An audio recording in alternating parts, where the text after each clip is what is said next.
All right, so welcome to week 2, lecture 2. I ran into Safraz last night, so we coordinated. So we're on the same page as far as things go. So whatever he says, it's okay. Just making sure that everybody's aware that we are actually communicating. Um, so this week's topic is, as I mentioned last week, is one of the hardest ones. That is actually recording. Yes, it's one of the hardest ones because I really hate not to record this one.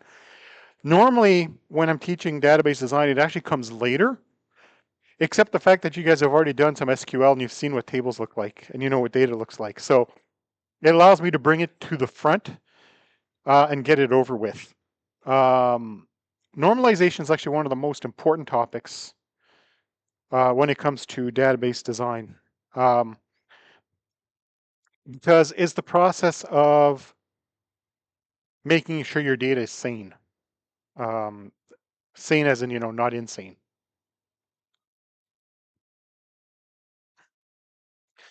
So there's a few keyword or terminologies we need to know about before we learn about normalization. Um, the first one's something called a functional dependency. So a computing person really should know about functional dependencies, especially when it comes to databases. So a functional dependency is a concept that specifies a relationship between two sets of attributes. Remember last semester when you did joins, and that was a dependency from one table to another. But when we talk about functional dependencies, we're talking about the dependencies of one field to another field inside of a table, or potentially, dependent on something outside itself, but usually it refers to within itself. In other words, when one attribute determines the value of another attribute. The most common things you guys would use to this would be your primary keys. An employee's name is functionally dependent on its primary key, so imagine employee number. The employee, or in this case, student number, and your name is defined by the student number. You wouldn't think so, but as far as Algonquin is concerned, your student number is it. Everything else is just noise. It's nothing personal. It's just how it is. It's just like at the bank, right? Your bank account number is what the bank cares about. They have rules in place to make sure you don't randomly change names on bank account numbers, but they're there. Okay. So when you talk about functional dependencies, when you're talking about notation, it's usually denoted by attribute, arrow, other attribute. So the attribute on the left side of the arrow is called the determinant. The Y is called the dependent. Again, back to your student number. Your student number is your determinant. Your name is dependent because the name is identified by your student number, your specific name. Okay. So there are 3 properties and 6 kinds of functional dependencies. This is also the most theory-heavy part of the whole course.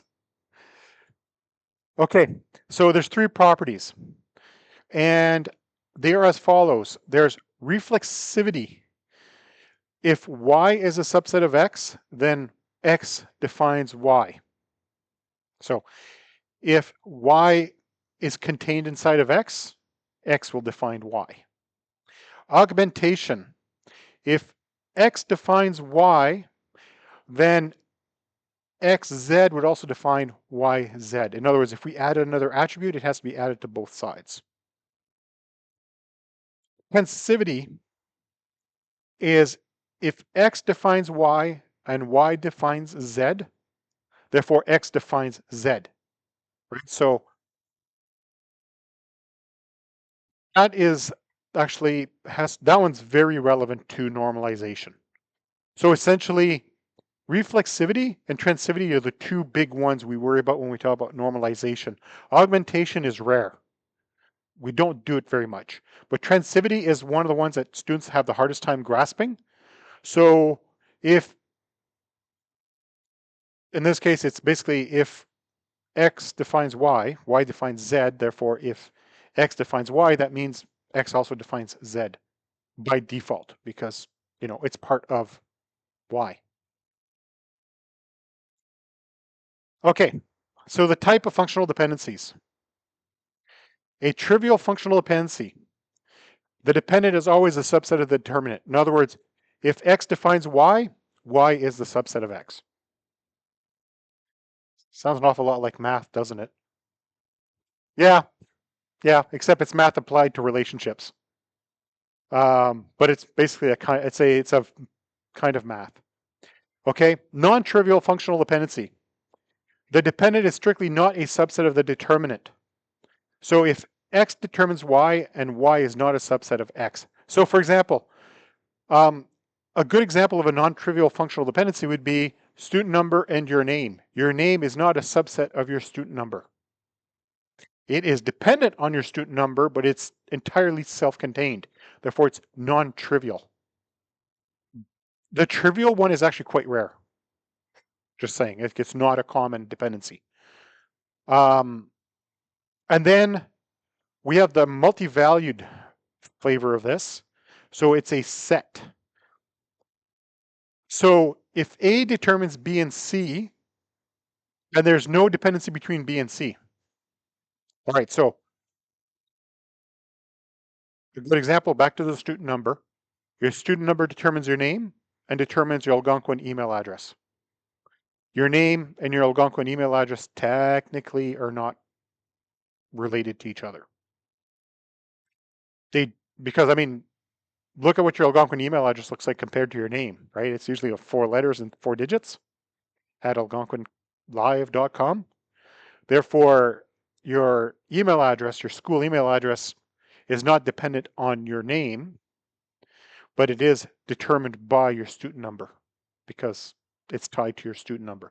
So this is a multi-valued functional dependency. So B and C, no connection between them, but they're determined by A. Transitives, we've already explained it. If A determines B and B determines C, then A determines C. It's the same thing. Okay. Out of everything I've talked about so far, it's this slide that's the most important. Just so you know. Like up till now, it's just definitions. These three are the three you have to understand how to do normalization. Transitive is fairly straightforward. I had a few people go, yeah, okay, got it, nodded. I'll assume you're telling me the truth. A fully functional dependent is an attribute or set of attributes that uniquely determines another set of attributes. We're going to go back to your student number. Your name is fully dependent on your student number. Your email address, fully dependent on your student number. Whatever other information the school has on you is fully dependent on your student number. Therefore, if a relation, in this case R, has attributes X, Y, and Z, and X is the determinant, that means X determines Y, X determines Z. Y and Z are not related to each other, but X determines them both. So those are fully functional dependencies. And our last fun one is a partial. So when a non-key attribute depends on only part of a key. When I start doing the examples for normalization, this will make way more sense. Right now, I'm just giving you guys, the technical definitions of this stuff. So let's just say we have a table called R, and we have X, Y, and Z. Okay?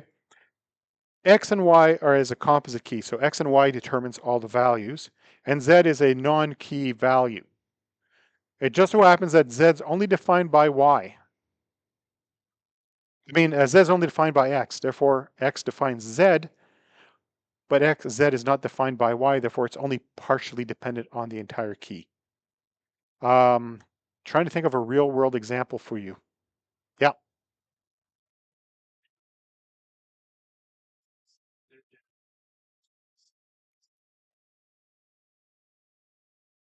No, those are just strings. Um, yeah, on a conceptual level, kind of, but the problem is that the last set of digits is, yeah. Yeah, exactly. Well, actually, it does mean it's not just anything. If you ever wondered what those digits mean, so who has a very low number on their on their school, like 0007? Okay. So what's your last name? What? Right here. That means you're only the fourth person with those four first last letters of your last name at the school. That number just goes up. Yeah. There's actually they've hit a point where they're actually getting close on some of them. Yeah. But yeah, so essentially those four digits is just an auto incremented value. So it's kind of cool. Um, yeah. So actually, you know what? I'll explain the partial functional dependency with actual data in a minute. It'll make more sense because it's not something you see in the real world that much, but it's something you see in data a lot. So okay. So now we got the gross definitions out of the way. I can actually, talk about it in a normal way now. That doesn't involve a lot of math type definitions. Okay, so normalization.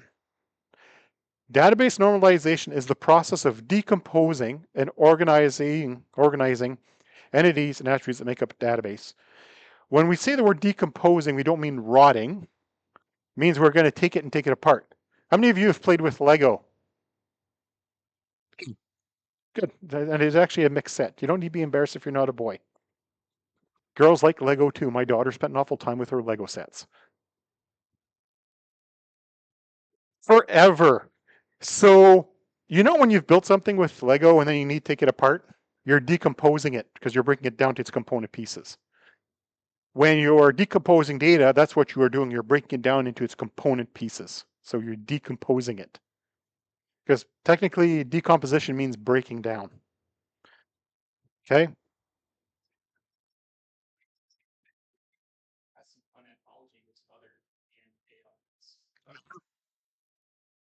So the specific goals of normalization can be stated as follows. Because when you do normalization, you are trying to achieve four things. You're going to eliminate redundant data. In other words, you do not want to store the same value again. Sometimes you choose not to normalize.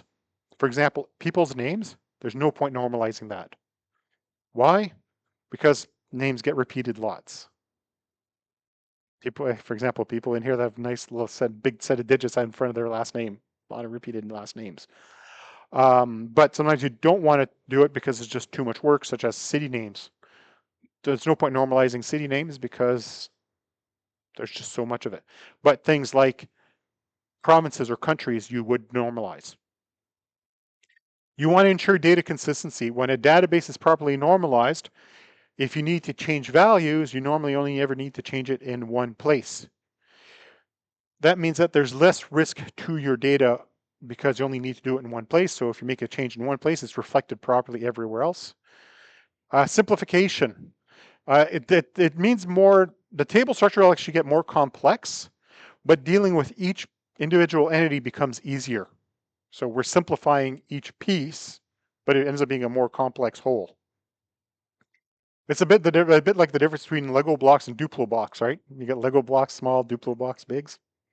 So, and then we want to eliminate anomalies, and we're going to be talking about those in a moment. Anomalies are bad things. And the type of anomalies are as follows. An insertion anomaly. When you have an insertion anomaly, it means you need to add, when you create a row of data, so you do an insert statement, you end up having to duplicate data. So, for example, department names would be a good example. So you have an employee table, and instead of having a departments table, you're constantly adding the values to that table instead. So, employee name Bob, department engineering, employee name Charles, department accounting. And then later on, when we need to do an update, we have a modification anomaly where if we need to change, say, the name of the engineering department, we have to do it in multiple places. So you have to update multiple rows just to change the name of a department. It's not related, it's messy. So when you add a new row, you have to create duplicated data that could be cleaned up.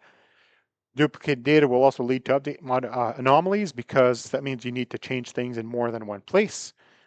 And deletion anomalies, uh, also, if you happen to have a badly normalized table, you might have data in one of those columns. After you delete the last record, you no longer have that data. It's just gone, poof, to the ether. Now, today's computers are much more forgiving of this stuff because they're so fast. But picture back in the day when computers were really, really, really slow. Like really, really, really slow. Tape to tape. Like you've probably seen a couple of old movies where the computers and the tapes are moving and lights are flashing.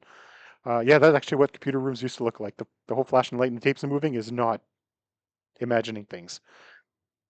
But if you needed to update data in multiple places, it would take a very long time because it constantly had to seek for the data. And we're all spoiled by these, modern hard drives, right? There's no moving parts. Updates are instantaneous. Back in the day, it actually had to seek on the hard drives, and arms are moving around trying to find the data, and you're constantly making changes. What happens if the computer would crash halfway through a set of changes? During an update anomaly, you're giving somebody a raise and you have to update their record in 3 places, and the computer shits the bed halfway through. So suddenly your data is inconsistent, right? Because you'll have one salary in place A and the different salary in place B. Which one's the real salary? We don't know. Therefore, we try to avoid this stuff. We get rid of these anomalies. So here's our sample table. And actual fact, one good thing about this room,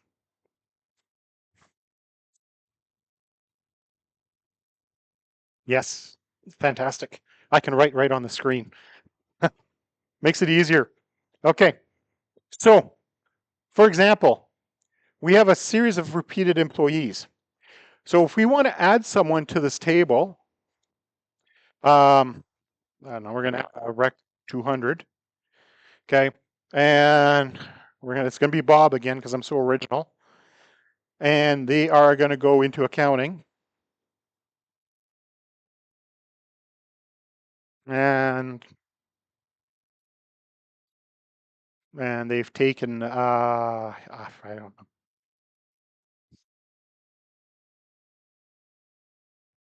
And I'm not going to keep writing on the wall, but pretend I did.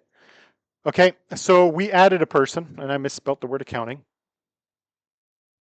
All right, so the insertion anomaly we have here is the fact that I had to include the accounting number the second time. I mean, accounting as a department. I had to add it. So I'm adding extra data.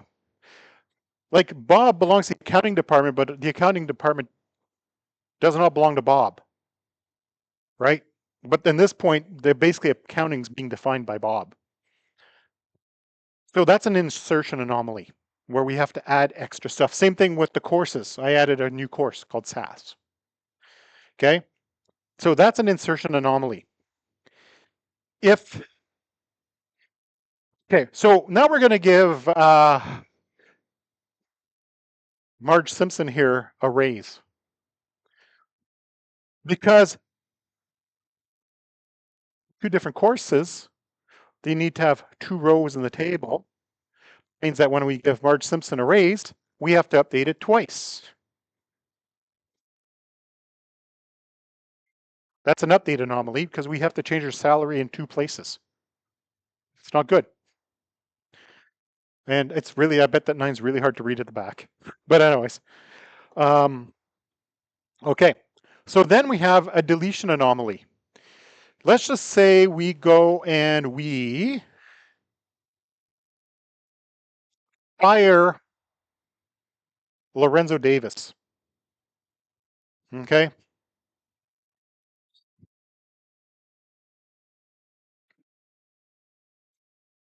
Lorenzo Davis is gone. The deletion anomaly is the fact that we're going to lose the finance department. The finance department will no longer exist because there's no other records of it. That's a deletion anomaly. So when you delete a row of data and you lose unrelated information or related information, but it's completely gone because it's not broken out to its own pieces. So the goal of normalization is to avoid entering duplicated data, having to change rows more than once. And when you delete something, you don't lose unrelated data. So that's the mission for normalization. All right, so this is literally the stuff I just talked about. All right, back to this.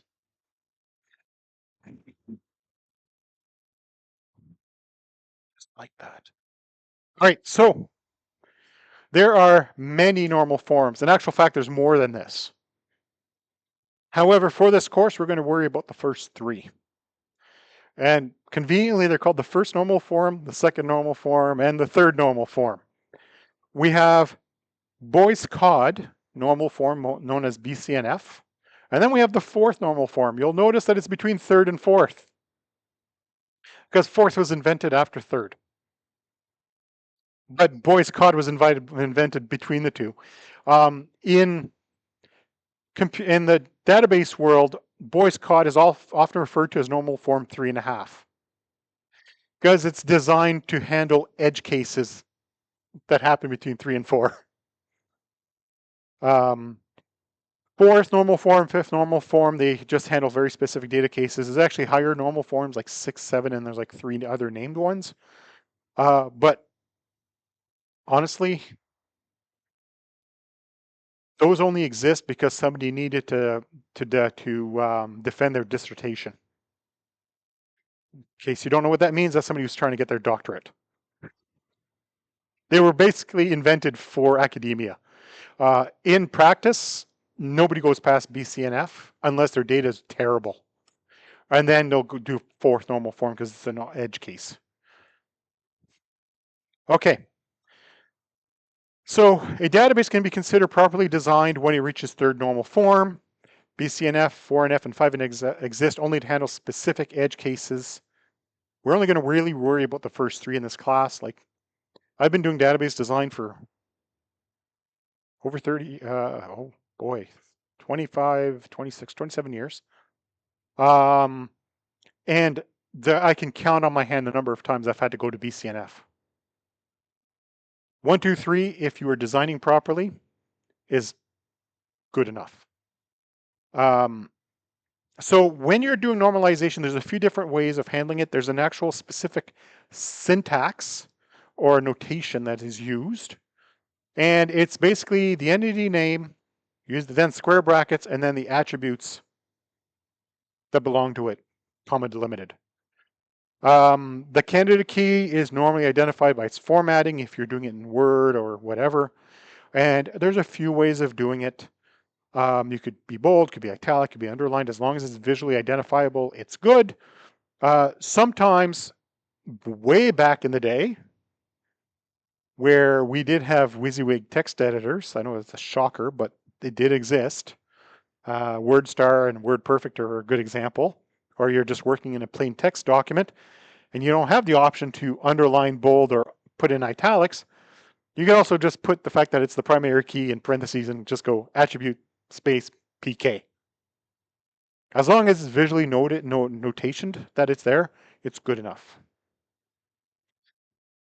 All right, so here's our example. And we're going to go through all the different parts of normalization. The three normal form is using this exact example. All right. So this currently is not a correct or a valid relation. When we talk, at this point, when we're talking about relation, we're not talking about relationships. A relation is another word for an entity. It's not considered a valid entity or relation. Can somebody take a guess why?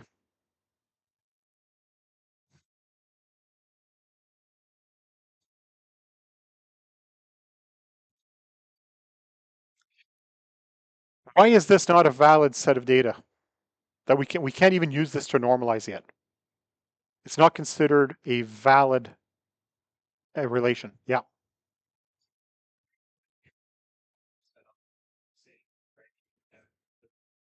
Yeah. Yes. So what we have over here,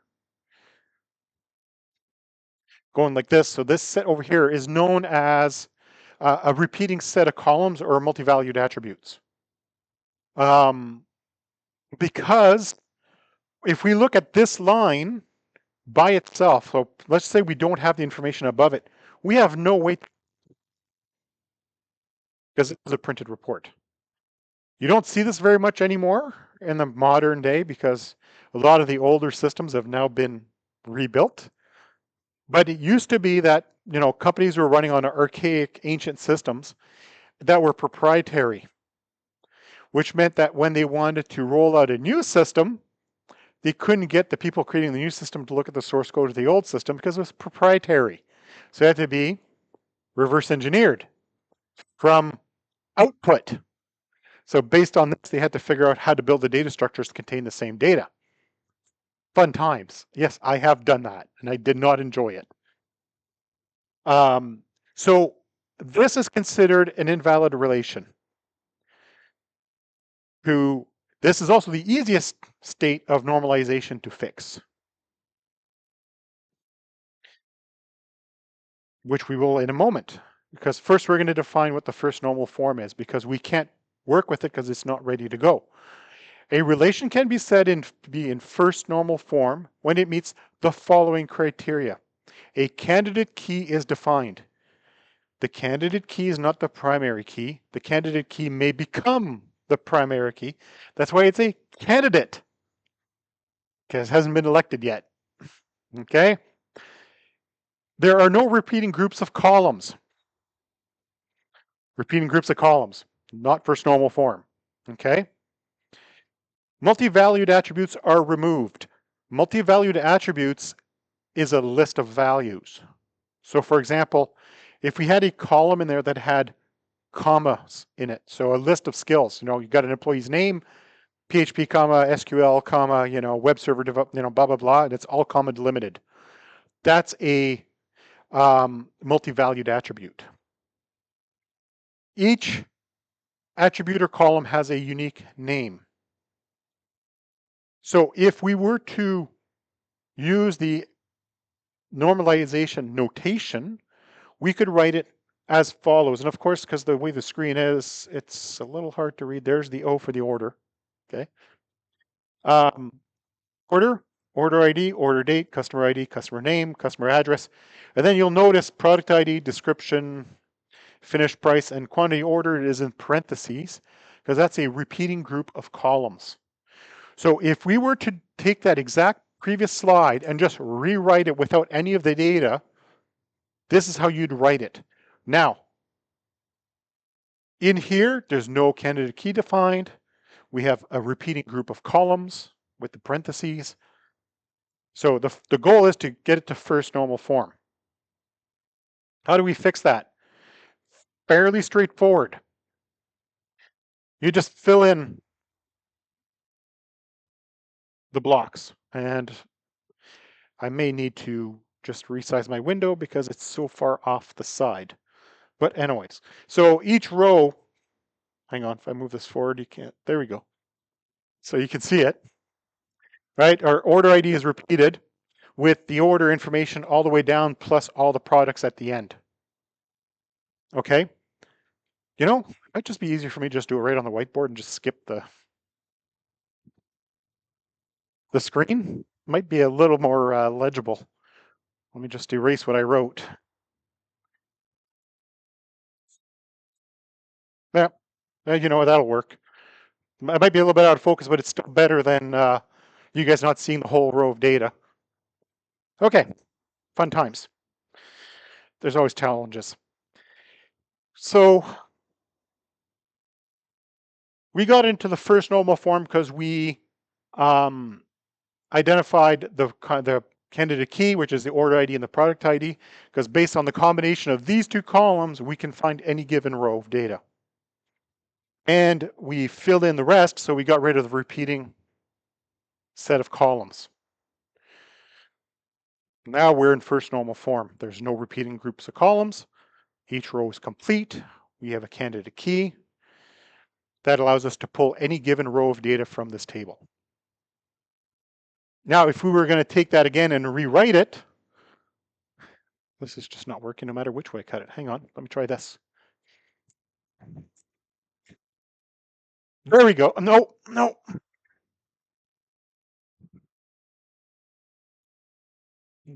Not frustrating at all.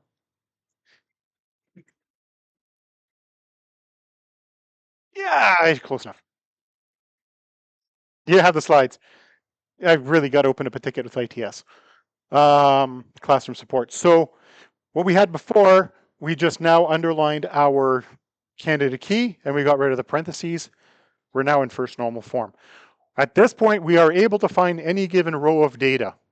There's still anomalies coming out the kazoo, but we've taken care of a lot of it.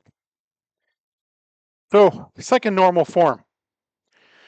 For an entity to be in second normal form, it must be in first normal form, and every non-key attribute is fully functionally dependent on the entire primary key. In other words, there are no partial functional dependencies. All right, now let me go bring this back and see what happens with my, okay. So when we had the example, yeah, this is not working at all. All right, well, we're just gonna have to suffer with, let me just resize my screen. Okay, there we go. I hate doing it like this, but dependencies in the example. So the order ID defines the order date, the customer number, the name, and the address. The product ID is the description, the finish, and the standard price. The combination of the order ID and the product ID determines the quantity that was ordered. So if we go back to the actual data table here, so we got the order ID. The order ID defines all of this. The product information determines all of this. The combination of these two defines how many were ordered. So those are the full dependencies. Because we can say that the order date is partially dependent on the entire candidate key because it's only defined by one of the pieces of the key. The description of the product is defined by product ID, but the quantity depends both because on this order, we ordered this many of that product. Therefore, it's fully dependent. So if we were going to take this and rewrite it into the appropriate notation, we will have order, and because it's now not in presentation mode, it's actually underlining things as if it's a mistake. Order ID is actually underlined here. It doesn't look like it, but it is. Order date, customer ID. So we now have an entity called order, we have an entity called product, and we have an entity called order line. Product ID defines a quantity. So things that are only partially dependent were taken out into its own entity, decomposed into its own entity, and it only the primary key that defines it is included. All right, so that's second normal form. All right, third normal form. To be in third normal form, you have to be in second normal form. You cannot be in third normal form unless you're already in second normal form. It's like in Dragon Ball Z. You can't be a Saiyan, a Super Saiyan unless you're a Saiyan, and you can't be like, whatever. The next colors after that, whatever they're called. Super Saiyan, and then there's like Instinct and something else. Yeah, it keeps going worse. They just keep changing colors. But essentially, you can't be one unless you're already the other. And now we get rid of the transitive dependencies. Remember, we talked about transitive dependencies before, where if X defines Y and Y defines Z, therefore X defines Z. In our table, if we go back to what we wrote over here, we look at the order. The customer name is defined by the customer ID. But when we were looking at the data originally, we were able to identify every row of data without needing the customer ID. Therefore, that's why it wasn't part of the candidate key. However, the customer ID defines the name and their address, and the order ID defines the customer ID. So if the order ID defines customer ID, and customer ID defines the customer name, by default, the order ID defines the customer name. But it's a transitive dependency because it's called transitive because you have to transit. To determine the customer name from the order, you have to transit through another value. So you go from attribute 1, transit through attribute 2 to get to attribute 3. So when you say this defines this, which defines that, the second you say defines twice in a row, that's a transitive. And transitives are not your friend. Why are they not your friend? It forces you to update data multiple times in multiple places. So how do you think you fix a transitive dependency? You pull it out, create another entity, but this time it'll be a customer entity. So here's the example. Again, back to this. I forgot that actually last year I updated this to actually have a slide for what I was just talking about. But in order, the order ID defines the date and the customer ID. The customer ID defines the customer name and the address. Customer ID is not part of the candidate key, so therefore it can be said that order ID determines the name and the address, which is bad. Therefore, we want to break it out, and we end up with this structure now. So we had one long entity before, now it's 4. The customer ID defines the name and the address. The order has the order ID, the order date, and a customer ID, so the order references a customer. It no longer has the customer data. So let's just say the customer's address changes. Instead of having to change it on every order, we just change it in the one spot. And all the orders now have the new address. The product, fully defined. The order line is fully defined. In third normal form, it allows us to do a few nice things.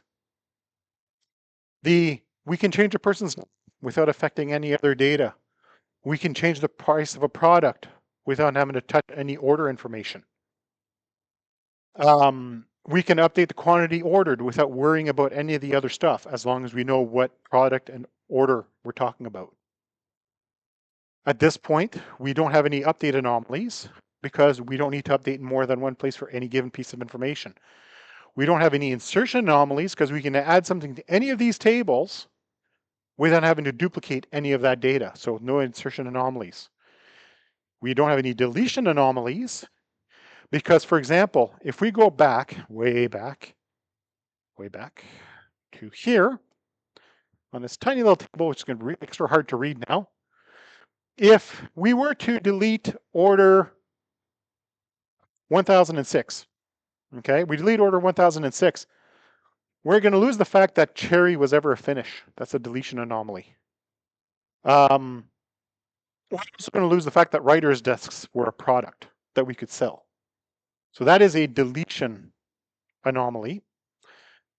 And if we decided to get rid of the order and we are completely broken down, we can just get rid of the order line and we don't lose any products for the customers. Or, well, you know, or the customer cancels one item on their order. You know, you bought a bunch of things and you realize, I really didn't need that much of that crap, so let's cancel part of the order. Anybody here who shops on Amazon must probably done it at least once. Add a bunch of stuff to your cart, you check out, then you start feeling guilty about how much you just spent. So you look at your order and you go, I don't need those rubber duckies. I don't need this, but I need the rest. I've done that. Not the rubber duckies, but I've done stuff like that where, you know, I thought I needed all this, then I go digging in my garage and I realize I already had that tool. So go back out and cancel that order. I could cancel that single item out of my order without losing the order. The item doesn't get deleted, same idea. Okay. So now we are going to do another example. And of course, it's extra tiny. And we can thank Copilot for this example. So if ever you're trying to find normalization examples, the chatbot AIs are really good at creating them for you. So if you want to get extra examples to practice, I will dig up the wording I used, but you can get it to give you complete examples on this. And the AIs have gotten really good at solving the labs too. Don't use the AI to solve the lab, please. Because I can guarantee that, I don't know if Safraz is going to do this, but I've done it where I've taken my lab solutions and shoved it into the top 3 chatbots and see what the answers look like.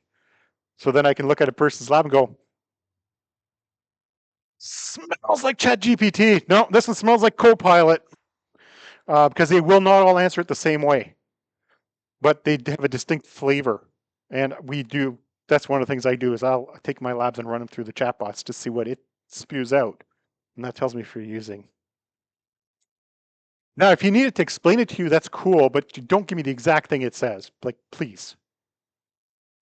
Like, try do it on your own. Otherwise, you're not learning anything. And then when you have to do it on a piece of paper, you're done.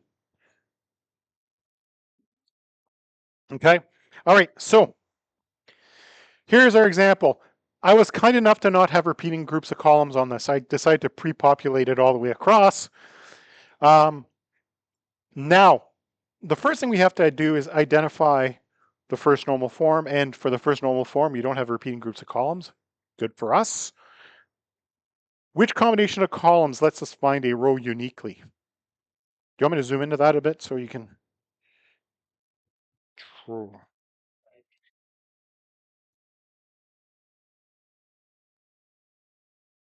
you sure?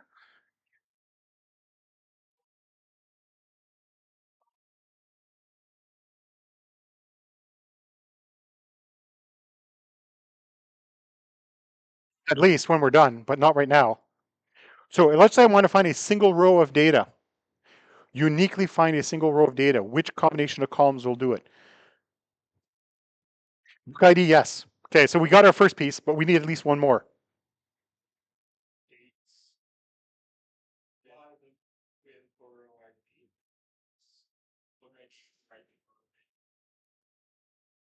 Technically, right now, the same person hasn't borrowed the same book twice. So for the data we have, all we need is the book ID and the borrower ID. So that is our candidate key. And now we all get to enjoy Dan's terrible handwriting. Okay, let's call this books for a lack of a better name. And we have book ID. Needs somebody to read these to me. Room on the whiteboard. Okay. Author ID. ID. Author name. Genre ID. ID. Genre name, I'm guessing. I know my I follow my own naming conventions. Okay. Okay. I'm borrower ID.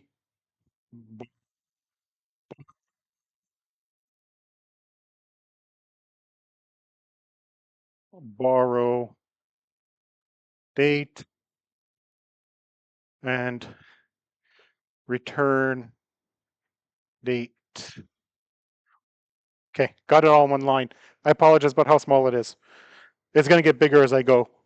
Okay, and we know the fact that we decided that book ID and the borrower ID candidate key. We are now officially in first normal form. Yay us. Okay, so we are officially in one.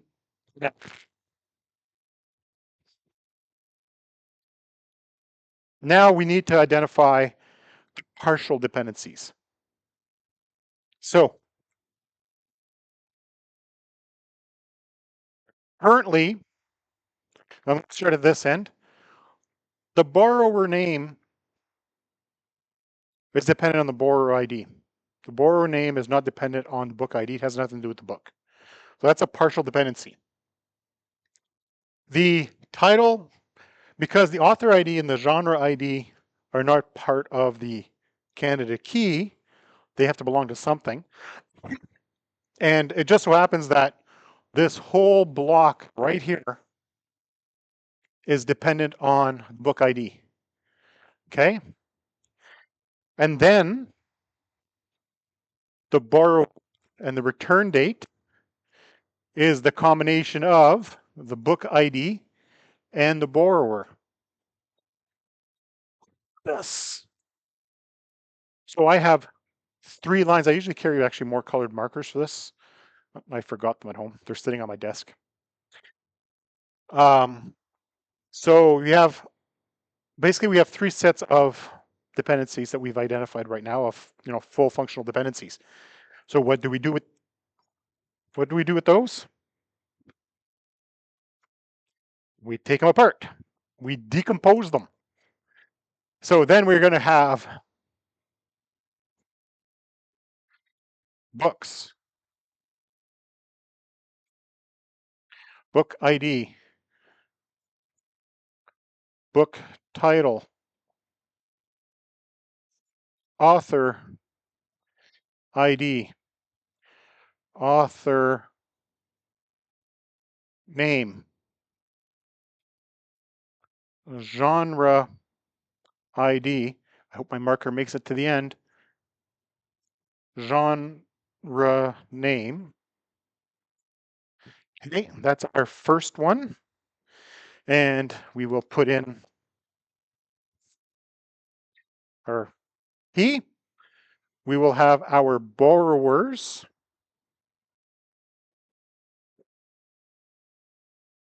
So we have a borrower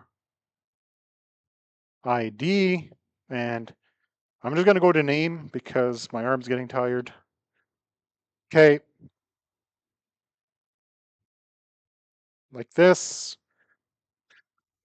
And then we have, let's call it lend. And in here we have the book ID and the borrower ID, the book date, and the return date is dying. Okay, and this time we know that the borrower IDs are combined key. And I'm actually going to put two underlines on it. You don't have to do this, but it's just so you guys know those are also foreign keys. And I'm guessing this table is probably in the way of you guys. I'm going to be moving over here in a second. So let me just turn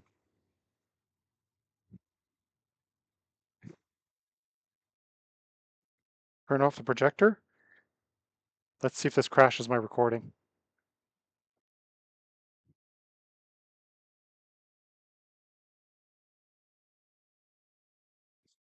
Okay. Um, so what color have I used? Blue. So now when we look at these, the name is fully dependent on the borrower. There's no transitives. This one's actually already in 3NF. This table's already reached third normal form. The lend, the borrow date and the return date is fully dependent on the entire key. There's no transitive. This one's also in 3NF. This one has transitives. So we can say it's in 2NF. These two tables don't need additional love. This one needs some help. So let's identify our transitive dependencies. Book title, fully dependent on the book ID. Author ID, depends on the book ID. Well, yeah, but it depends on the book ID. Author name, the author ID.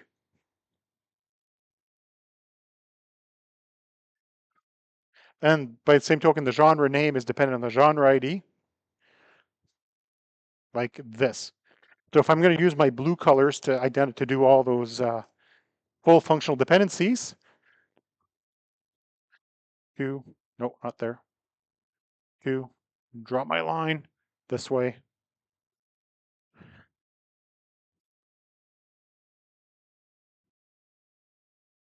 By the way, when you do the labs, you don't have to draw the arrows.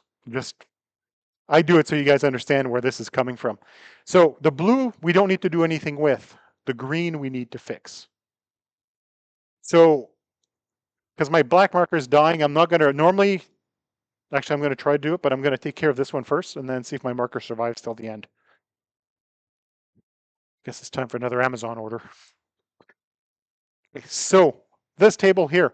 So we know that author, genre need to be broken out to its own things. So we can go author, and we have the author ID and the name. I'm just shortening it to save on my ink. We have the genre, which is the genre ID and the name, like this. And then we have the book, which has the book ID, the author ID, and the genre ID. I think I'm going to be able to get it all in. Now we got the uh, borrower, which is the borrower. I don't know what an awful word to say. And the name, we have the lend, which has the book ID and the borrower ID, the borrow date, and the return date. Oh, oh, shoot, that's just me.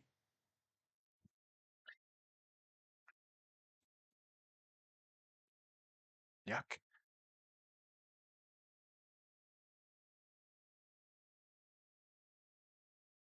There we go. We forgot one. It's okay.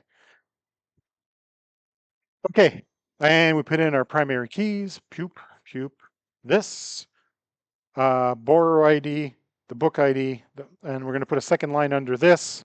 Actually, you know what? Instead of a second line, I'm going to use another color just to make sure it's obvious.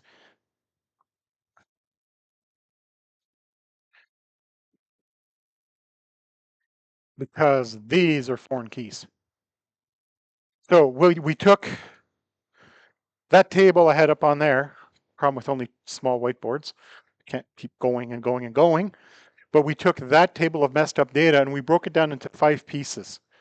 We are able to change an author's name without having to affect anything. We can change a genre name if we want. We can update the book title if we want, and we can actually change what genre the book belongs to or the author that wrote it. Realistically, in the real world, this to this should be many to many, but for the example, we're not going there because a book can have many genres, and we all know books can be written by more than one person at the same time, theoretically. A borrower, we can change their name without affecting anything else, and we can change when something was borrowed and returned without affecting anything else. That's the process of normalization done on the board with really crappy markers. Um, so odds are next week, I'll probably be doing another similar example because I don't know if it'll be next week or in 3 weeks because I'm going to do it again. Because I'm going to actually it'll be in 3 weeks the next time I do this example, because I'm going to incorporate the next 2 lectures into the next example to show you guys how it all fits together as one big thing. Next week, what are we doing? Diagramming. We're drawing pictures.